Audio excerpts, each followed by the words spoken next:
खुदाया।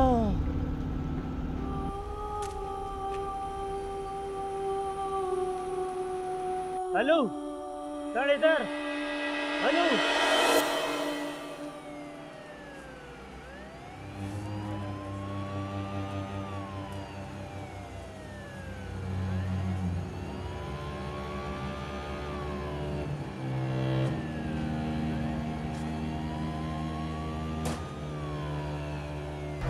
क्या कोई शूटिंग हो रही थी स्टूडियो में? नहीं साहब, शूटिंग वूटिंग कुछ नहीं चल रहा था।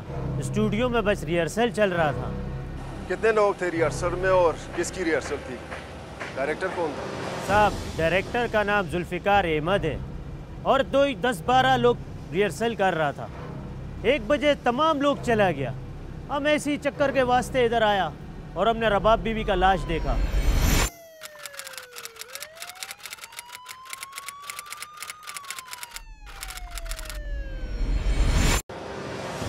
बहुत बुरी तरह मरी है बेचारी, कील आर पार हो गई है।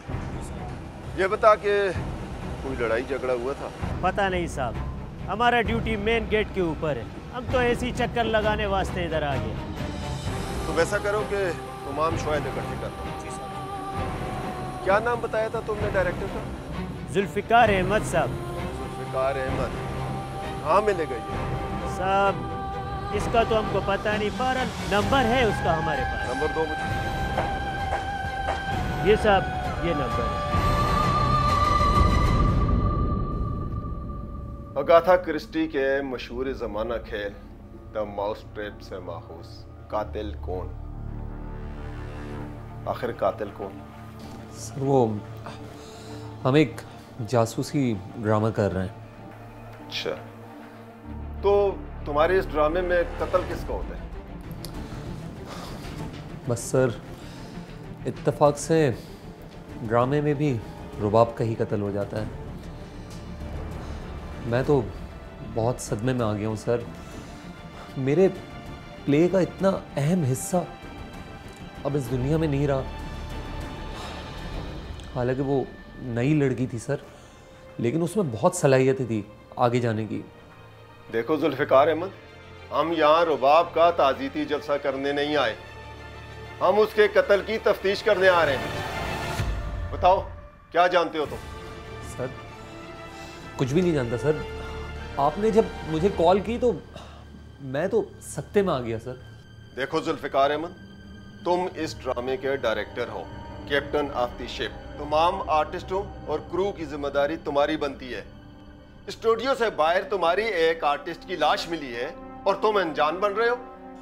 खुदारा, आप मेरी बात का यकीन कीजिए। वैसे भी 12 बजे के बाद रिहर्सल खत्म हो गई थी और हस्बे मामूल मेरी बीवी मुझे पिक करने आ गई थी। मैं तो उसके साथ घर चला गया था। अगर आपको मेरी बात का यकीन ना हो तो मेरी टीम से आप पूछ सकते हैं। तो तुम्हारी बाकी टीम के लोग किस तरह जाते हैं? हमने एक वैन सर्विस हायर की हुई है, तो वही सबको उनके घरों पर छोड़ती है। ठीक है, इस वक्त तो मैं चलता हूँ, लेकिन एक बात अपने जहन में रखना, तुम और तुम्हारी पूरी टीम हमारे शक के दायरे में है। Okay sir, thank you.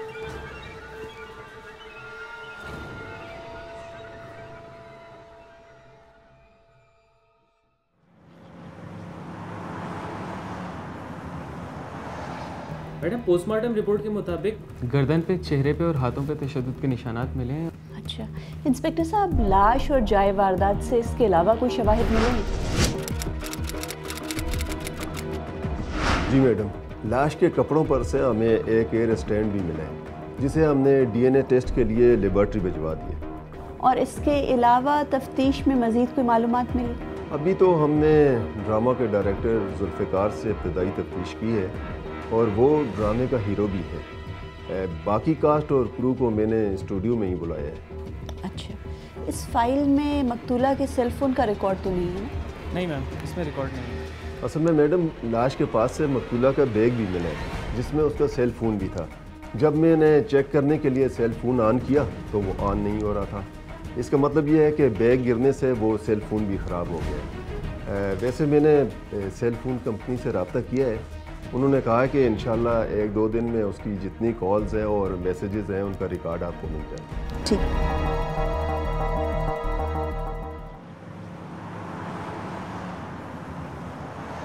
देखो, सबसे अहम बात यह है कि उस रात रिहर्सल रात 12 बजे तक रही थी और जुल्फ़िकार के अलावा बाकी जितने भी क्रू के लोग थे वो वैन में घर गए थे। तो किसी ने नहीं देखा कि रुबाब वैन में नहीं है। रुबाब तो वैन में जाती नहीं मैम, उससे तो उसका भाई लेने आता है। अच्छा, तो क्या तुम मुस्तकिल यहीं होते हो? जी सर, मैं जुल्फी साहब का प्रोडक्शन असिस्टेंट हूँ सर। जो भी ड्रामा करते हैं उसकी प्रोडक्शन मैं ही संभालता हूँ। अच्छा, ये बताओ कि तुम में से किसी ने इस बात को नोट नहीं किया कि तुम्हारी टीम की एक अहम रुकन दरमियान से गायब है? और दूसरी बात ये कि एक कत्ल हो जाए और किसी को पता नहीं चले, ये कैसे मुमकिन है? और वैसे भी गेटकीपर बता रहा था कि रात 9 बजे के बाद स्टूडियो के अंदर कोई बाहर से इंसान नहीं आया। इंस्पेक्टर साहब, उससे तो साफ जाहिर होता है कि कातिल जो भी है वो यहाँ पर पहले से ही मौजूद था और इन्हीं के क्रू और टीम का कोई इंसान है। तुम किधर थे उस रात? मैम आप मुझ पर शक कर रही हैं, मैं तो अपने काम से काम रखता हूँ। देखो, ज्यादा होशियार बनने की कोशिश मत करो, हमारे शक के दायरे में तुम भी आते हो और तुम टीम का एक अहम हिस्सा हो। असिस्टेंट के बगैर किसी भी प्रोडक्शन में काम नहीं हो सकता। ये बताओ कि रुबाब के साथ किसका मसला था? साहब मैं बता दूंगा, लेकिन मेरा नाम ना है साहब। मुझे इसी फील्ड में काम करना है और साहब वो वैसे भी बहुत पहुंच वाली है। किसकी बात कर रहे हो? अरे जुल्फी, वो तुम्हारी नई फुलझड़ी तो अब इस दुनिया में रही नहीं। अरे उसकी जगह मुझे ही कास्ट कर ले, रुबाब से अच्छी एक्टिंग करूंगी मैं। अरे आप कितनी सेल्फिश हो तुम। हम सब यहाँ रुबाब की मौत को लेके परेशान हैं और पुलिस को भी हम सब पे शक है और तुम हो के रोल की पड़ी हुई है तुम्हें। आपा, रबाब ना लंदन से आने वाली लड़की का रोल कर रही थी और बुरा मत मानना, तुम तो शक्ल से ही लगते हो कि गवाल मंडी से कभी बाहर नहीं निकली होगी। ओ फिटे मुंह तेरी शक्ल पे हैं? वो दिन भूल गया जब उसके आगे पीछे चक्कर लगाते घूम रहे थे, लिफ्ट नहीं कराती थी तेरे को? और थप्पड़ याद है ना तुझे उसका? कैसे रख के टमाट मारा था तेरे मुंह पे। मनूस मारे, तेरी शक्ल ही ऐसी है। आया बड़ा हमदर्द रुबाब का। अरे मुझे तो पूरा यकीन है तुमने ही कत्ल किया है उसका। रुबाब तो इंडस्ट्री में नई आई थी।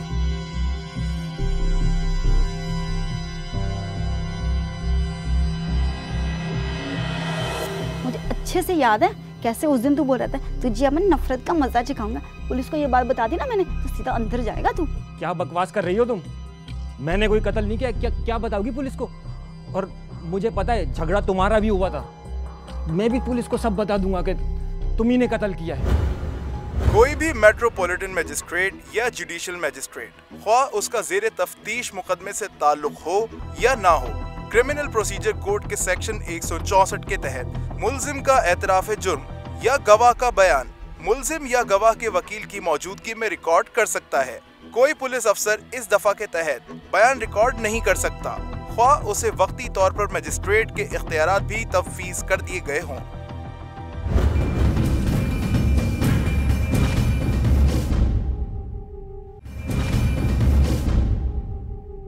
रुबाब सानिया के मुकाबले में ज़्यादा खूबसूरत और जवान थी, तो सानिया को रुबाब से ख़तरा महसूस होने लगा। क्या ज़रूरत थी इतने अहम रोल में रुबाब को कास्ट करने की?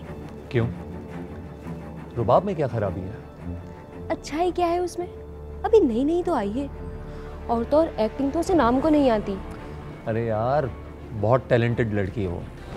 वैसे भी मैं उसे पॉलिश कर दूंगा। सब जानती हूँ मैं, वो चुड़ैल तुम पर डोरे डाल रही है, तुम्हें मुझसे छीनना चाहती है। ऐसा तो मैं हरगिज़ नहीं होने दूंगी, चाहे उसके लिए मुझे किसी भी हद तक क्यों ना जाना पड़े। अरे बाप रे, इतनी पॉजिटिव हो तुम।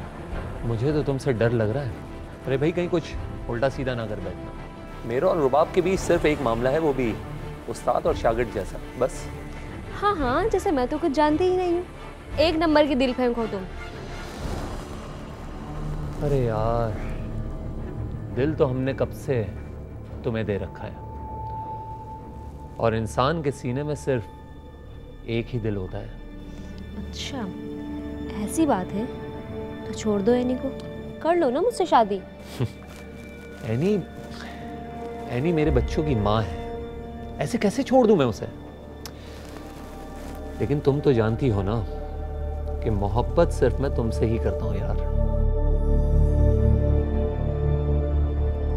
असद, मुझे पता है तुम सारी बातें सुन रहे हो मेरी, लेकिन मुझे कोई फर्क नहीं पड़ता। जाओ यहां से।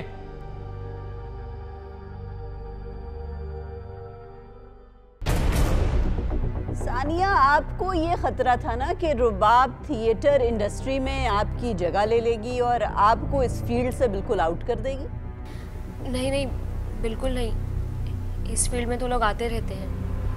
रुबाब को इस फील्ड में आए हुए तो जुम्मा 8 दिन हुआ था। वो तो सिर्फ एक्टिंग सीख रही थी, तो भला वो मेरी जगह कैसे ले सकती है? मैं तो इस ड्रामे में हीरोइन हूँ, लेकिन मेरी ज़्यादा रुबाब से बनती नहीं थी। अच्छा, जिस ड्रामे की आप लोग रिहर्सल कर रहे थे उसका नाम है कातिल कौन। इसमें रुबाब का कत्ल होता है और ड्रामे में रुबाब को कत्ल आप करती हैं। आप कहना क्या चाह रहे हैं? वो तो सिर्फ एक ड्रामा है, एक कहानी है वो। देखिए बीबी, आप ये मत भूलें कि हमारे ड्रामों की कहानियां भी हकीकी जिंदगी से ली जाती हैं। एक और डर भी था ना तुम्हें रुबाब से, कि कहीं वो जुल्फिकार को तुमसे छीन ना ले। जुल्फी को तो आज तक मैं उसकी बीवी से नहीं छीन सकी, तो भला रुबाब मुझसे कैसे छीन सकती थी? मेरे खिलाफ आप लोगों के कान जरूर किसी मेरे दुश्मन ने भरे, ऐसा कुछ नहीं था। रियली? तो उस रात आप कहाँ थी? उस रात 12 कुछ मिनट पर हमारी रिहर्सल खत्म हुई थी। हम लोग पैकअप करके घर जा रहे थे। मैं उस स्टूडियो के अंदर थी और फिर हम लोग वैन में बैठकर चले गए। क्या ये सच नहीं है कि तुम्हारा रुबाब से अक्सर शदीद लड़ाई झगड़ा होता था और तुम दोनों की आपस में बातचीत बंद थी? जहाँ साथ काम करते हैं वहाँ लड़ाई झगड़े तो चलते ही रहते हैं, और झगड़ा तो रुबाब का भी हुआ था शहनाज आपा के साथ। तुम सलार का पीछा छोड़ दो, क्योंकि वो सिर्फ और सिर्फ मुझसे मोहब्बत करते हैं। क्यों छोड़ दूँ? हम दोनों एक दूसरे से मोहब्बत करते हैं और वो बहुत जल्द मुझसे शादी करने वाला है, समझी तुम? अरे रुबाब सत्यानाश करके रख दिया सारे डायलॉगों को। देखा सर कैसे बात कर रही है? अरे फीलिंग लेकर आओ, देखो मैं तुम्हें करके बताती हूँ। क्यों? आप कोई डायरेक्टर है जो मुझे बताएंगी कैसे करना है और कैसे नहीं? और वैसे भी करेक्टर यंग लड़की का है, आप जैसी बूढ़ी आंटी का नहीं।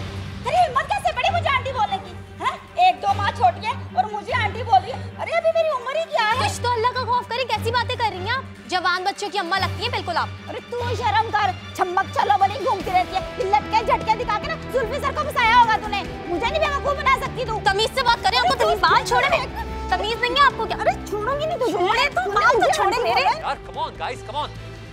क्या कर रहे हो तुम लोग? यहाँ काम करने आए हो या लड़ने झगड़ने आए हो? This is not your house. साहब जी, मेरा तो रुबाब से कोई झगड़ा नहीं हुआ, बस वही मुझे तंग कर रही थी। मैंने तो बस उसको समझाया था कि बड़ों की इज्जत करना चाहिए, और वो तो मेरी छोटी बहनों की तरह थी साहब। मेरा तो उससे कोई झगड़ा नहीं हुआ। देखो शहनाज बीबी, तुम हो रो तो इसलिए मैं तुम्हारा लिहाज कर रहा हूँ, मुझे तुम सख्ती पे मजबूर मत करो। उस रात तुम इस ऑडिटोरियम और स्टूडियो की बिल्डिंग से बाहर निकली हो और कोई 30-35 मिनट के बाद वापस आई हो, और कत्ल भी इसी दौरान हुआ है। हमारे पास पक्की रिपोर्ट है कि तुम स्टूडियो से बाहर गई थी। किधर थी तुम? मैडम जी, मैं स्टूडियो से बाहर गई ही नहीं। मैं तो थोड़ी देर के लिए फ्लोर पर गई थी। वो तो मैं दमे की मरीज हूँ ना, तो ताज़ा हवा लेने के लिए फ्लोर पे चली गई थी। कोई गवाह है तुम्हारे पास जो बताए कि तुम वाकई में वहाँ पर वॉक कर रही थी? मैडम जी, मैं सच बोल रही हूँ। ये ना सारे फसाद की जड़ ये जुल्फी, रुबाब और सानिया ही हैं जी। ये मैडम जी, रुबाब और जुल्फी सर सेट से गायब हो गए थे और सानिया मैडम को बड़ी बेचैनी हो रही थी।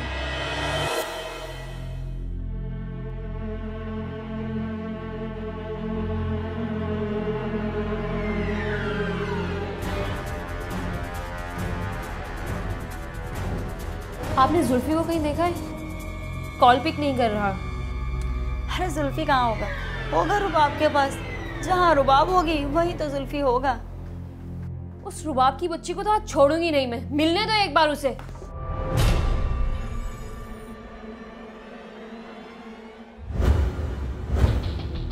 जब किसी जुर्म में एक से ज्यादा अफराद शरीक हों तो उन सब पर ताज़ीरात पाकिस्तान की दफा 34 का इतलाक होगा और उन सब को जुर्म में मसावी तौर पर शरीक समझा जाएगा, जबकि दफा 109 के तहत शरीक के जुर्म की सजा भी वही होगी जो जुर्म का इर्तिकाब करने वाले को मिलेगी।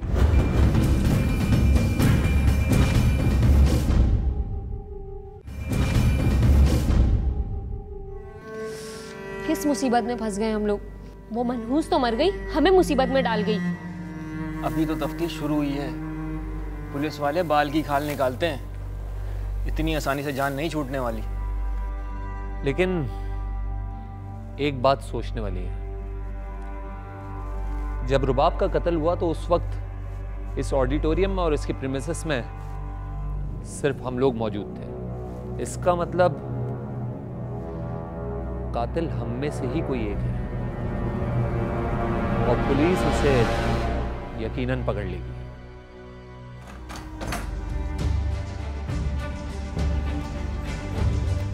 जुल्फी साहब, आपको बुलाया? हमारा बयान ले तो चुके हैं, अब और क्या पूछना है हमसे? मैंने कहा था ना, पुलिस वाले एक ही सवाल बार बार पूछते हैं ताकि झूठ पकड़ा जाए। अब जाओ। मुझसे अगर कुछ उल्टा सीधा उन्होंने पूछा ना, मैं तुम लोगों को भी फंसवाऊंगी। जुल्फिकार साहब, अभी हम सानिया से बातचीत कर रहे थे तो उसने बताया कि वारदात की रात 12 बजे के बाद उसने आपको कॉल की थी और आप उसकी कॉल भी उठा रहे थे। आप कहाँ थे?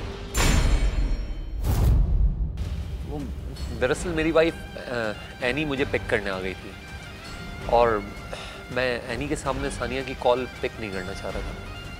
देखें, आप यकीन करें, मैंने आपको जो कुछ बताया वही सच है, इसके अलावा और कुछ सच नहीं।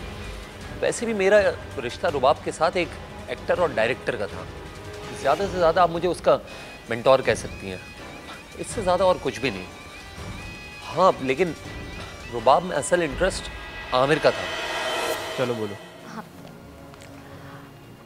मैं आज आखिरी बार तुमसे यहाँ मिलने आई हूँ। इसके बाद मुझसे मिलने की कभी कोशिश मत करना। मेरे घर वाले मेरी शादी कर रहे हैं, भूल जाओ इस मोहब्बत को। क्यों तुम मुझसे मोहब्बत नहीं कर सकती? क्या खराबी है मुझ में? यही ना कि मैं गरीब हूँ। गरीब होना कोई जुर्म तो नहीं रुबाब। मेरी आंखों में देखो। हाथ छोड़ो मेरा।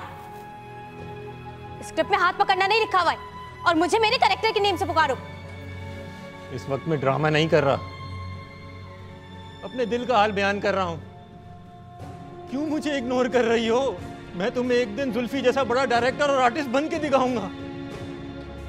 तुम शराब के पीछे भाग रही हो रुबाब। कुछ नहीं मिलने वाला। जो आदमी अपनी बीवी का वफादार नहीं हो पाया, वो तुम्हारा वफादार कैसे होगा? मेरे जज्बात की कदर करो रुबाब।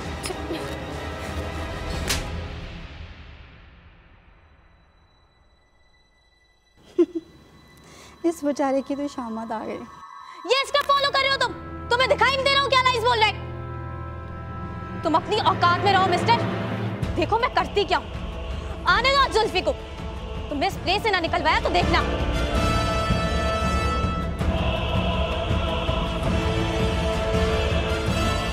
क्या यार हामिद, क्या आउट ऑफ स्क्रिप्ट बोल रहे हो? क्या हुआ भाई? ये इसने अच्छा नहीं किया। अच्छा नहीं किया यार। मोहब्बत और नफरत के बीच में एक बाल बराबर सरहद होती है। मैंने इसको मोहब्बत देना चाहिए, लेकिन इसने अपने लिए नफरत का इंतखाब किया। अब ये मेरी नफरत देखेगी। आपकी बेगम आज आई है स्टूडियो?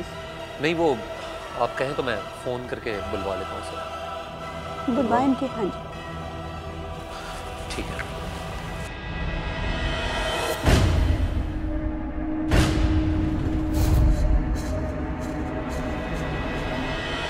उस दिन जुल्फिकार को पिक करने आप ही आई थी? जी हाँ बिल्कुल।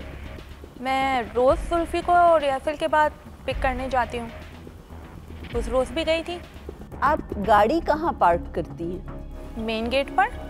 फिर उसके बाद आप गाड़ी से उतरकर अंदर स्टूडियो में जाती हैं? नहीं जी, मैं अपनी गाड़ी में बैठी रहती हूँ और जुल्फी को कॉल करती हूँ तो जुल्फी आ जाते हैं। उस रात भी आप बाहर गाड़ी में वेट कर रही थी? श्योर, मैं गाड़ी में ही थी। जुल्फी को कॉल की, जुल्फी आए और हम दोनों फिर साथ घर चले गए।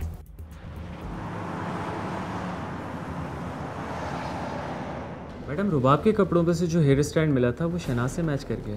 हाँ, लेकिन उससे ये बात तो कंफर्म नहीं होती कि वारदात के दौरान ये बाल टूटकर रुबाब के ऊपर गिरा। इनका दिन में झगड़ा भी तो हुआ था ना शहनाज और रुबाब का। हो सकता है ये बाल टूटकर उस वक्त उसके कपड़ों पर लग गया। हाँ ये तो है, लेकिन मैडम रुबाब का सेलफोन रिकॉर्ड निकल आया है। उसके सेलफोन रिकॉर्ड से तो ये वाकई पता चलता है कि आमिर ने जो कॉल की थी वो सॉरी के लिए की थी, क्योंकि इस रिकॉर्ड में उसका एक सॉरी का टेक्स्ट मैसेज भी है। और मैडम इससे ज़्यादा इंटरेस्टिंग इन्फॉर्मेशन ये है जो हमें केस में भी मदद करेगी। ये टेक्स्ट मैसेजेस जो रुबाब और सानिया के दरमियान हुए हैं, आप पढ़ के देखें। दिखाओ।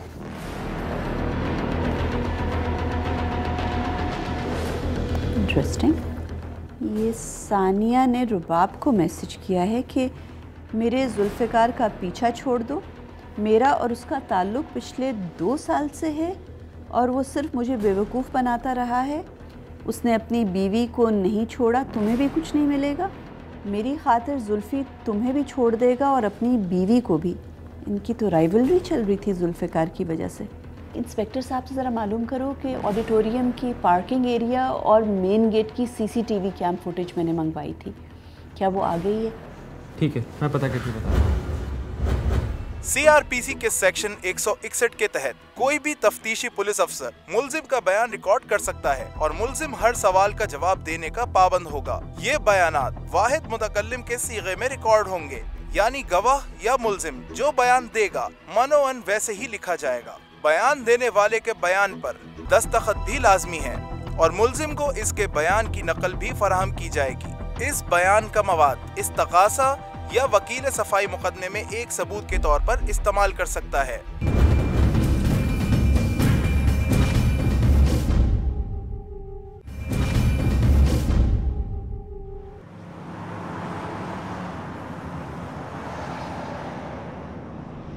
मैडम, सारी तफ्तीश के बाद जो सूरत हाल सामने आई है,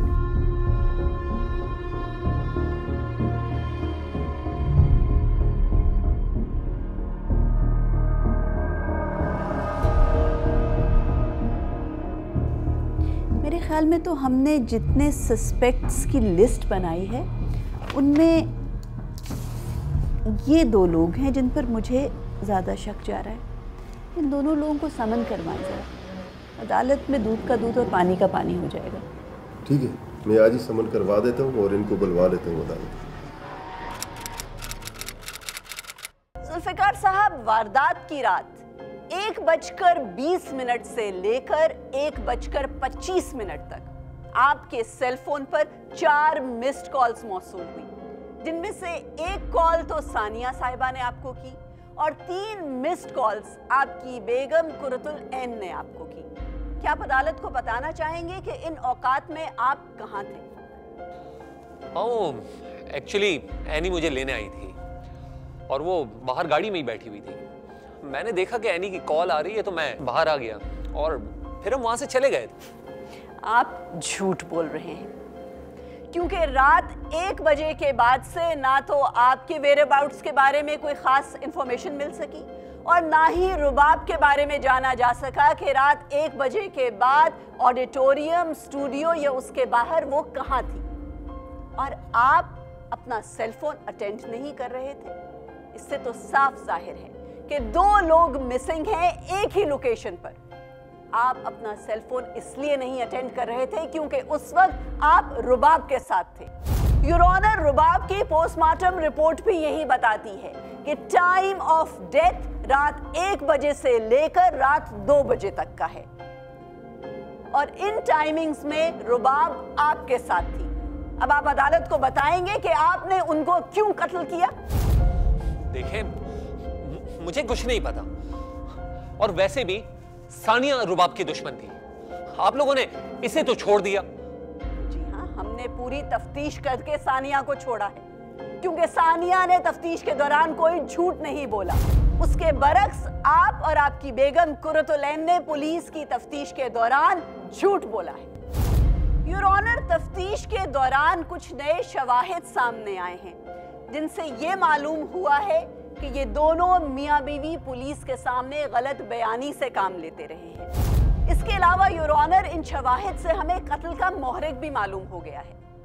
योर ऑनर, इस केस से जुड़े लोगों से जब पूछताछ की गई तो हमें ये इंफॉर्मेशन मिली कि जुल्फ़िकार साहब की आदत है हर नई आने वाली एक्ट्रेस को ये अपने जाल में फंसाते थे, उसको बेवकूफ बनाते थे और उससे शादी का वादा करके बाद में उसे छोड़ देते थे। इन्होंने सानिया के साथ भी यही किया और अब ये रुबाब को भी अपने जाल में फंसा रहे थे। योर ऑनर, इब्तदाई तफ्तीश में सस्पेक्ट लिस्ट में सानिया साहिबा का नाम भी था।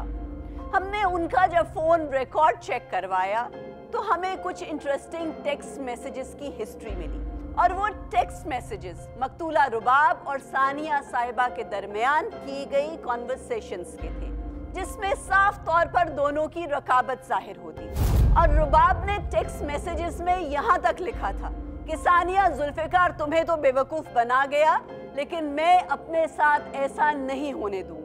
मैं उसकी बीवी को तलाक दिलवा कर रहूंगी और जुल्फिकार को मुझसे शादी करनी पड़ेगी। योर ऑनर, हमें अंदेशा है कि रुबाब जुल्फिकार को ब्लैकमेल कर रही थी और इसीलिए इसने मौका पाकर उसका कत्ल कर दिया। योर ऑनर, अंदेशा ये भी है कि ये वारदात जुल्फिकार और इसकी बीवी ने मिलकर की, क्योंकि दोनों के बयानात में गलत बयानी नुमाया है। योर ऑनर, ये जानने के लिए कि कुरतुल ऐन ने पुलिस के सामने झूठ क्यों बोला, मैं चाहूंगी कि कुरतुल ऐन को कटहरे में बुलवाऊं। इजाजत। Thank you sir.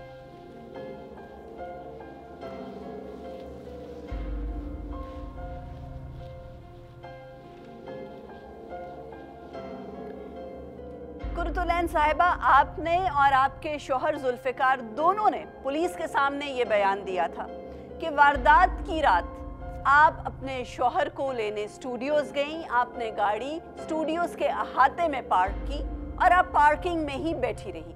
वहां से आपने अपने शौहर को कॉल किया और वो आकर आपकी गाड़ी में बैठ गए। क्या आप अब भी अपने उसी बयान पर कायम हैं? जी मैम, क्योंकि मैं जब भी जुल्फी को पिक करने जाती हूँ तो मैं अक्सर गाड़ी में ही बैठे रहती हूँ। सोच लीजिए। जी मैम।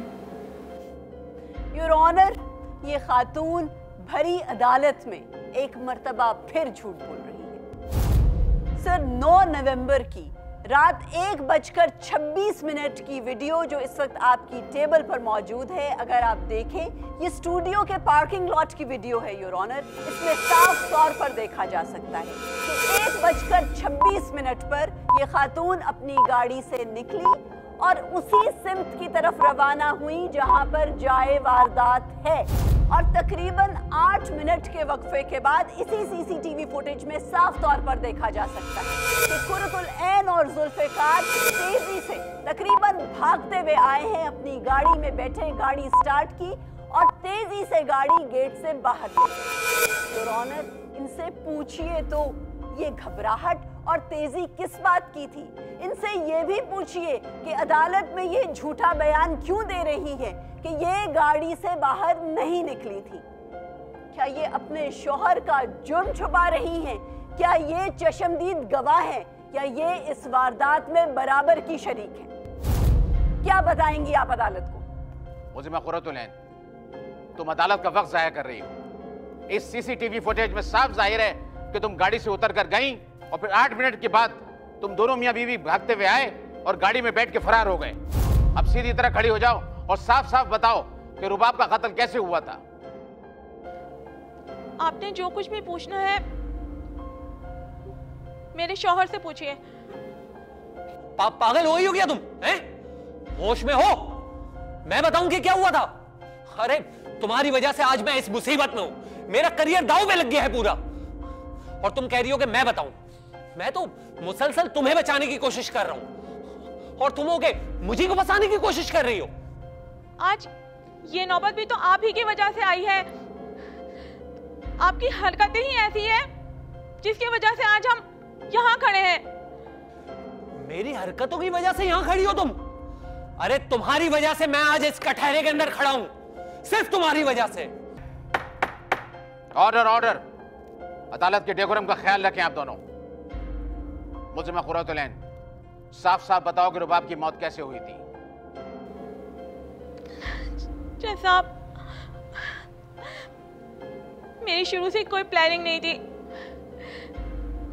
जब मैं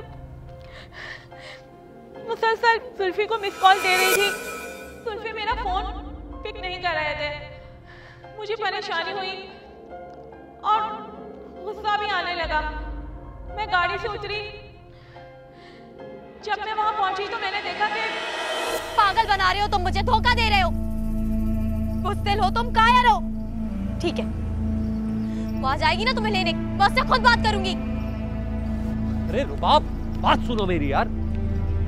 तुम मुझे बुज़दिल और कायर कह रही हो? प्यार करता हूं मैं तुमसे। छोड़ो मेरा हाथ, मैं उससे खुद बात करूंगी। छोड़ो, मैं कहती हूँ छोड़ो मेरा हाथ। ये सब क्या हो रहा है? इतनी देर से मैं तुम्हें कॉल कर रही थी और तुम यहाँ ये सब कर रहे हो? अरे एनी, गलतफहमी हो गई यार तुम्हें।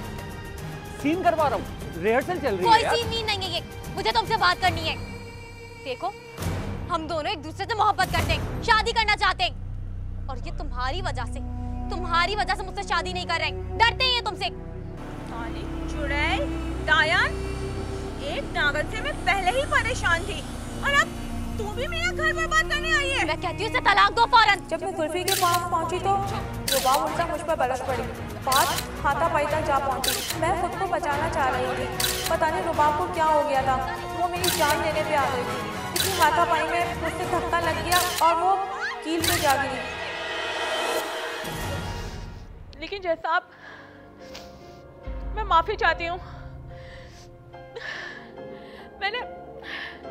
मैंने रुबाब को जानबूझकर कत्ल नहीं किया, ये सब एक हादसाती तौर पर हुआ है। मुझे माफ कर दीजिए प्लीज, मुझे माफ कर दीजिए। तमाम तर हालात और वाक़यात की रोशनी में अदालत इस नतीजे पर पहुंची है कि मुसम्मात रुबाब का कत्ल मुल्ज़िमा कुर्रतुलैन उर्फ एनी ने किया है। चूंकि यह कत्ल दानिस्ता तौर पर नहीं किया गया, लिहाजा यह अदालत कत्ल खता की इस वारदात पर मुल्ज़िमा कुर्रतुलैन उर्फ एनी को ज़ेर दफ़ा 320 ताज़ीरात पाकिस्तान के तहत 7 साल कैद बमुशक्क़त की सज़ा का हुक्म सुनाती है, जबकि हक़ाइक़ छुपाने के जुर्म में उसके शौहर मुल्ज़िम ज़ुल्फ़िकार को ज़ेर दफ़ा 202 ताज़ीरात पाकिस्तान के तहत 2 साल कैद बमुशक्क़त की सज़ा का हुक्म सुनाया जाता है। अदालत बर्खास्त की जाती है।